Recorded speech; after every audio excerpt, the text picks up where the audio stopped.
बिस्मिल्लाहिर्रहमानिर्रहीम, अस्सलामुअलैकुम। आज मैं आप लोगों के लिए रेसिपी लेके आई हूँ बीफ हांडी की, जो कि रेस्टोरेंट स्टाइल में बहुत मज़े की बनती है, झटपट बनती है। तो चलें इसको बनाना शुरू करते हैं। इसके लिए जो चीज़ें हमें चाहिए, उसकी जो एग्जैक्ट क्वांटिटीज़ हैं मीट के हिसाब से, वो आपको नीचे डिस्क्रिप्शन बॉक्स में मिल जाएंगी। बहुत बेसिक से मसाले हैं, बहुत बेसिक सी चीज़ें हैं, लेकिन टेस्ट बहुत मज़ेदार और बहुत डिफरेंट होता है। तो सबसे पहले मैंने जो देसी घी है उसको यहाँ मेल्ट कर लेना है।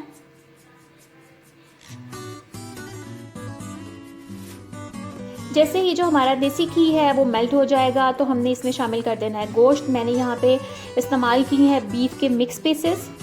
आप चाहें तो बोनलेस बीफ भी इस्तेमाल कर सकते हैं।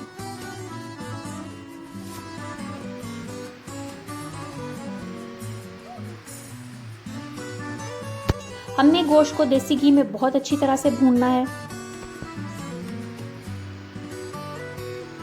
अब मैंने शामिल किया है यहाँ पे नमक, और नमक डाल के गोश्त को इतना भूनेंगे कि ये अपना रंग जो है वो तब्दील कर ले।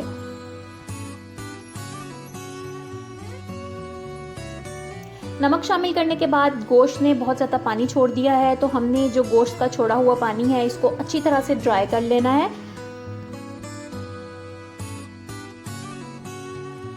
जैसे ही गोश्त का सारा पानी ड्राई हो जाएगा तो उसकी शक्ल इस तरह की निकल आएगी। देखें जो पीसेस हैं उनका कलर टोटली चेंज हो चुका है, लेकिन इस पॉइंट पे जो गोश्त है वो सही से गला हुआ नहीं है, बल्कि आप ये कह लें कि कच्चा है। सिर्फ इसने अपना रंग तब्दील किया है और अपना जो पानी है वो छोड़ा है, जो कि हमने ड्राई कर लिया है। अब हमने इसमें शामिल किया है क्रश हुआ हुआ गार्लिक और जिंजर। हमने गार्लिक पेस्ट इस्तेमाल नहीं करनी, क्योंकि गार्लिक पेस्ट का डिफरेंट टेस्ट आता है। और अब मैंने इसमें शामिल कर दिया है फुल फैट योगर्ट।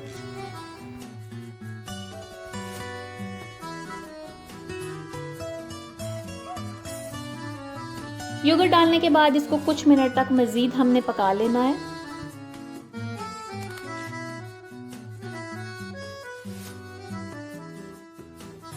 अब हमने इसमें अपने सारे जो ड्राई स्पाइसेस हैं वो शामिल करने हैं। नमक हम पहले डाल चुके हैं, इसमें मैंने डाली है सुर्ख मिर्च, हल्दी पाउडर, ज़ीरा पाउडर,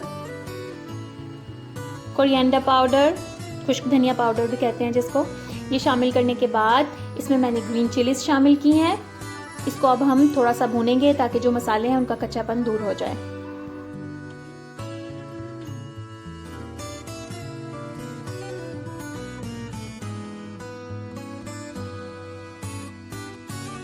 जो टमाटर हैं मैंने पहले आपको दिखाए थे, उसको मैंने ग्राइंड करके उनका पेस्ट बना लिया है, मैं वो शामिल करूंगी। और अगर जो आपके टमाटर हैं उनका रंग अच्छा लाल नहीं है, तो आप टमाटर पेस्ट भी थोड़ी सी इस्तेमाल कर सकते हैं रंग अच्छा देने के लिए।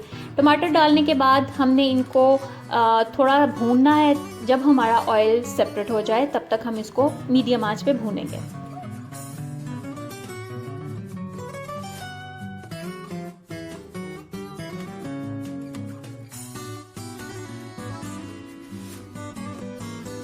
और अब हमने इसमें शामिल कर देना है पानी।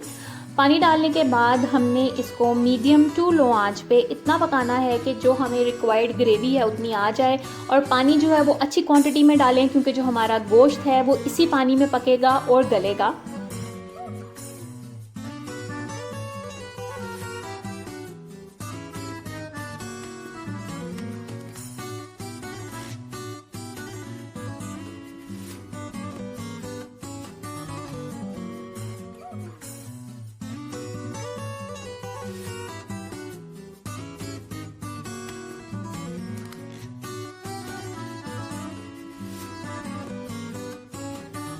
वक्फे वक्फे से चेक करते रहें, और जब आपको लगे कि जितनी ग्रेवी आपको चाहिए उतना पानी ड्राई हो चुका है और जो ऑयल है वो सेपरेट हो चुका है, तो आप चूल्हा बंद करें। आपकी रेस्टोरेंट स्टाइल में बीफ हांडी ज़बरदस्त किस्म की तैयार है। मेरी इस आसान और मज़ेदार सी रेसिपी को ज़रूर ट्राई करें, मेरे साथ अपना एक्सपीरियंस शेयर करें, मेरे चैनल को सब्सक्राइब करें, क्योंकि मैं आपके लिए लेके आती हूँ बहुत आसान और झटपट बनने वाली मज़ेदार सी रेसिपीज़। और बेल आइकन का बटन दबाना ना भूलें, ताकि मेरे आने वाली हर नई वीडियो का नोटिफिकेशन सबसे पहले आपको मिले।